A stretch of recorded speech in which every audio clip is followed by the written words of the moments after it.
অনেক দিন আগে এক রাজাকে দুটি ঈগল উপহার দেওয়া হয়েছিল।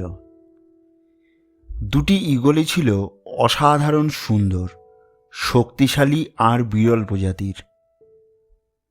রাজা খুব যত্নে তাদের লালন পালনের ব্যবস্থা করলেন। মাস কেটে গেল। একদিন রাজা নিজেই দেখতে গেলেন ঈগল দুটো কেমন আছে।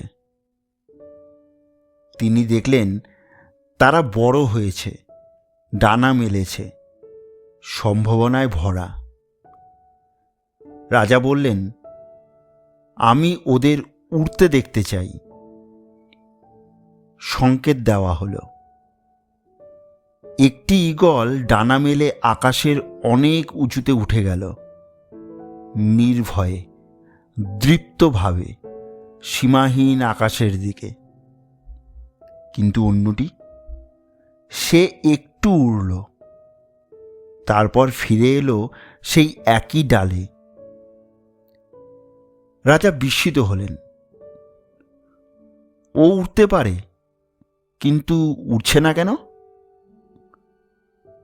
যত্নকারী বলল, মহারাজ, ওর ডানায় সমস্যা নেই, ও শুধু এই ডালটা ছাড়তে চায় না।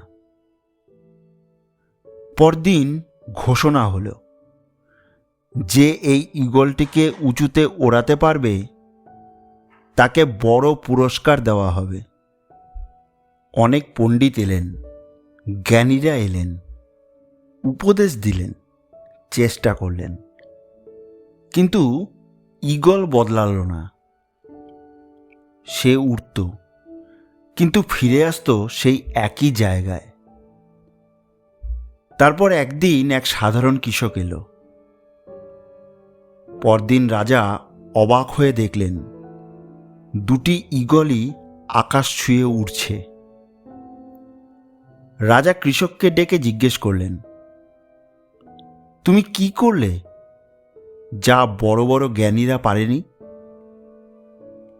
কৃষক মাথা নত করে বলল, মহারাজ, আমি কিছু শিখাইনি, শুধু সেই ডালটা কেটে দিয়েছি। ডাল নেই, ফিরে যাওয়ার জায়গা নেই।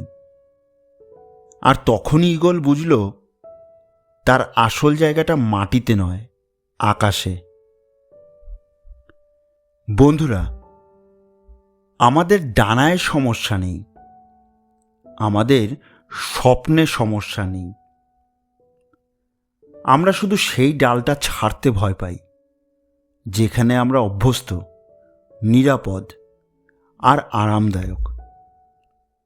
হয়তো সেই ডালটাই একটা পুরনো চাকরি, একটা বিষাক্ত সম্পর্ক, একটা ভয়, একটা অজুহাত, অথবা নিজের উপর অবিশ্বাস। মনে রাখবে, যতক্ষণ না ডালটা কাটা হচ্ছে ততক্ষণ আকাশটা পাওয়া যায় না। তাই নিজেকে জিজ্ঞেস করো, তুমি কি এখনো সেই ডালেই বসে আছো, নাকি আজই সাহস করে ডালটা কেটে নিজের আকাশ খুঁজে নেবে? বন্ধুরা, যদি গল্পটা তোমাদের হৃদয়ে একটু ছুঁয়ে থাকে তাহলে পাশে থেকো, কারণ সামনে আরও এমন গল্প আসছে যেগুলো হয়তো তোমার আকাশ খুঁজে পেতে সাহায্য করবে।